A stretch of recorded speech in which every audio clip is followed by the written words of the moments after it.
Welcome to episode 72, From Ego to Embodied. Hi, I'm Jessica Ann, and this transmission is coming to you live from San Diego, California. I'm doing more solo episodes this season, which feels really aligned with me right now.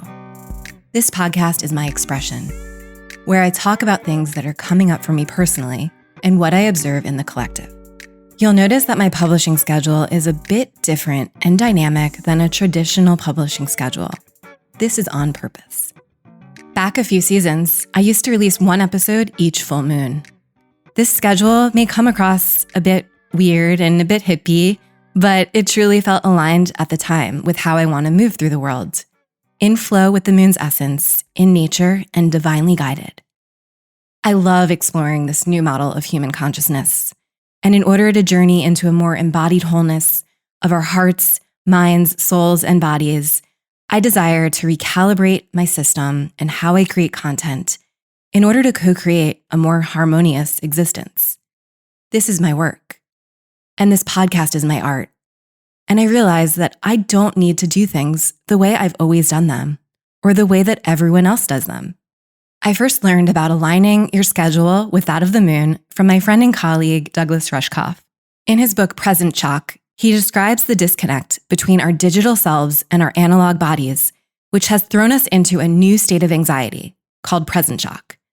Our obsessive need to be everywhere and do everything at once is a wake-up call to collectively re-examine our relationship with time.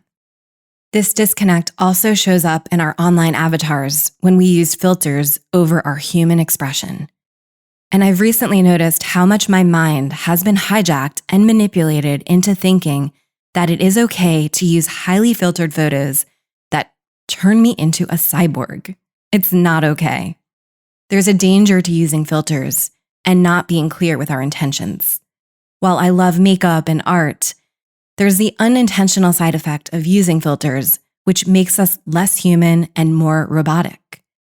As someone who wrote the book on how to humanize your brand, this does not make me human. It makes me a cyborg, perpetuating the problems of humanity. I got sidetracked. It's easier to keep up with appearances sometimes than it is to be real. Listen, I'm not shaming anyone who uses these filters. I just feel the need to name out and call out what's happening with me and our culture. And notice how culture is spelled. There's cult in culture. The thing is, when you're in tune with your soul, compliments on your appearance or on your performance don't do too much. I'd rather be complimented by the content of my self-expression and soul than on some beautiful photo of myself that's highly filtered, highly not me. Posting photos from the ego itself, it's a plot that we constantly have to compete with non-human avatars and supermodel standards. These filters become our avatars that create copies of ourselves. It's all part of a massive brain hijack. And this brings me back to why I release a podcast on every full moon, or why I used to do it on every full moon.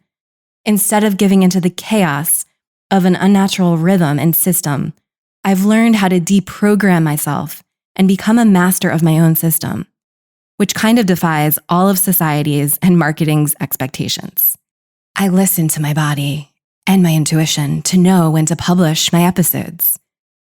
I serve life force, nourished by the raw, nourished by the wild. I cannot depart from my body for too long of a period of time without being completely miserable. And departing from our bodies is something that is so status quo in the westernized world. I've had a great amount of conventional success. I got my master's degree from Johns Hopkins, and I've had all of my corporate America quote-unquote dream jobs. But I've lived in my mind for most of my career. It wasn't until I launched my own business and applied self-knowledge that I could truly experience time freedom and exist as a dynamic, liberated being. One way that I did this is that I learned to normalize nonlinear growth. Linear growth and consistency is a false structure that's been injected into us by capitalism and corporate America and the conventional ways of success. It is okay to not be a consistent human. Let me repeat that again. It is okay to not be a consistent human. When we normalize nonlinear growth, it makes you dynamic, it makes you raw, it makes you abundant, I'm a living, breathing example that you do not need to compromise yourself for success. You do not need to give in to the conventional models or consistency for success. If you live even a little bit like I do, by being in your body, if you've experienced the conventional ways of success and you know that there's something more, then I'm here to tell you that the broken systems of yesterday need you more than you need them. As a projector in human design, I am not here to do. I'm simply here to be. It may sound completely crazy, but I'm here from the future to guide humanity through an energetic evolution. And that's why my handle across all of my socials is Being is Human, a play on words, words on play, to remind you to live in juicy, full alignment with who you really are, so that every day feels like a spa day. I invite you into the sense of possibility that you're here on this planet to be something more. And that's why I love human design so much. It really shows you where and how to access your body's consciousness as a decision-making tool and how to live as your true self. Human design offers a map that indicates how you are unique as a person, as a human, and it guides you in living in a manner that's in sync with who you are.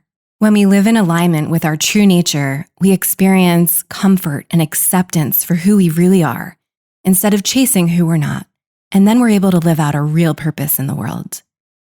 As a projector, I've learned to wait for the energetic nod from the cosmos where there's an opening, and only then do I act from that place. While we're waiting, it can feel like we're not doing anything.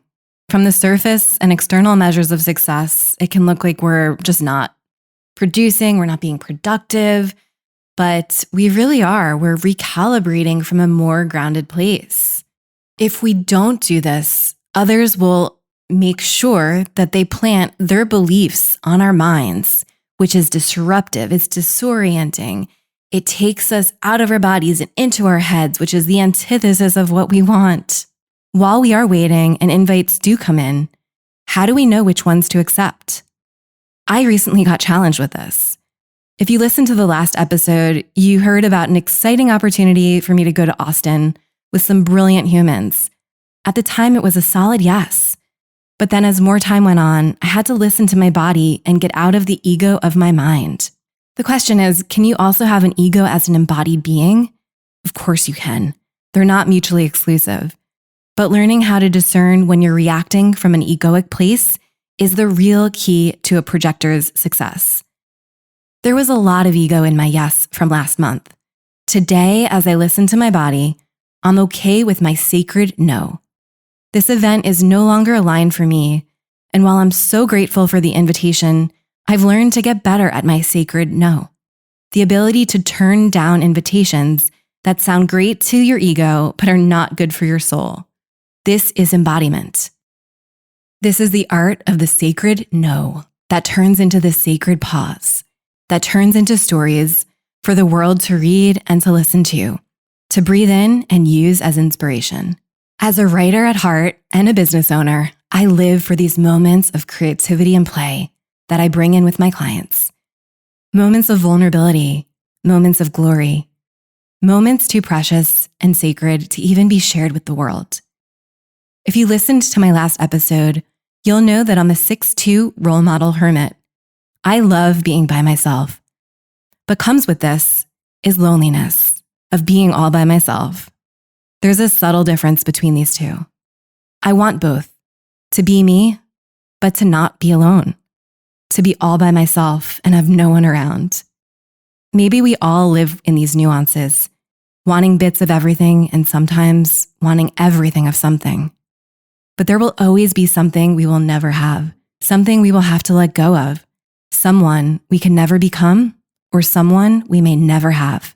And this is the art of humanity, my dear listeners. And so I'll leave you with a myth that I recently came across that is deeply inspiring for me, and hopefully for you too.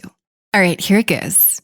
In this Gnostic myth, there's a goddess named Sophia, the feminine personification of wisdom.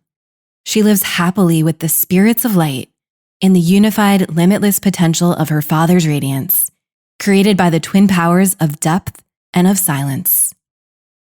She's so dizzy with love for the creative source that when she sees a brilliant shimmering light below, she flings herself down into the darkness, mistakenly following what she believes to be her father's radiance. She was fooled by a mere reflection. In the unrealized potential of the world, she becomes trapped. She becomes separated from the light. She becomes separated from the spiritual realization. She becomes departed from the knowledge of transcendent unity. Then the powers of the underworld, they have their way with her. They use her, abuse her, exploit her, until all she knows is sadness in the struggle. She wants to return herself up to the light, but she's lost. She's not forgotten who she truly is. So then she gives birth to a bunch of bad boys. They're demigods called archons. She gives birth to the worst of them all, a demiurge who becomes the creator of this world. He infects this world with pride, with ignorance, with fear. He infects this world with his lust for power and for pleasure. But Sophia, she remains present. She remains embodied. And so she then brings great beauty and spiritual potential to these earthly realms. She could no longer witness the irresponsible creation of the world by her offspring. So Sophia, what she does is she conceals consciousness in the body of the demiurges, her son. She conceals this consciousness in the first man named Adam. And then she also brings it into the world as Eve. Sophia is finally able to break free, and so she ascends back up to the true light of life. She raises humanity with her, but she still refuses to abandon the sad world of the humans. She doesn't want to let them go. So what does she do?